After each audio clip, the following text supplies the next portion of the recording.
जंगलाचा राजा सिंह त्याला एकदा जाणवतं की आपल्या शरीरातून खूप दुर्गंधी येते. तो ते कन्फर्म करण्यासाठी गुहेच्या बाहेर येतो. त्याला माकड दिसतं.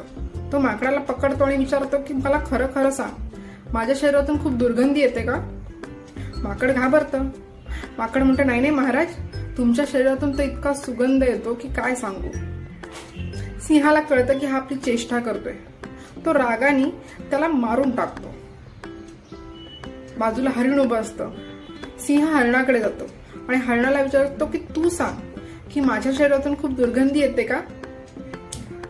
हरिणाने माकडाची परिस्थिती पाहिलेली असते. हरिण म्हणतो मी खरंच सांगतो महाराज, तुमच्या शरीरातून इतकी दुर्गंधी येते की दूर दूर उभे असलेले प्राणी सुद्धा हैराण होऊन जातात.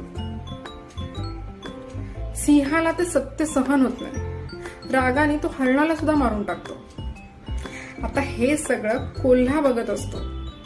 सिंह कोल्ह्याकडे जातो आणि कोल्ह्याला विचारतो की तू सांग की माझ्या शरीरातून खरंच दुर्गंधी येते का?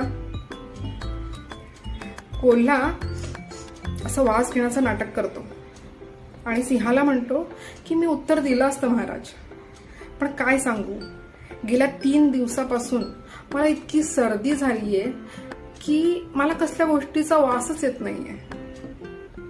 सिंह वैतागून तिकडून निघून जातो. आपल्याही आयुष्यात कधी कधी अशी वेळ येते तेव्हा खरं किंवा खोटं काहीच उत्तर द्यायची गरज नसते.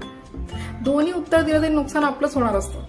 अशा वेळेस सरळ गप्प राहणं योग्य. किंवा ते म्हणतात ना, वेड पांघरून पेडगावला जाणं बेस्ट.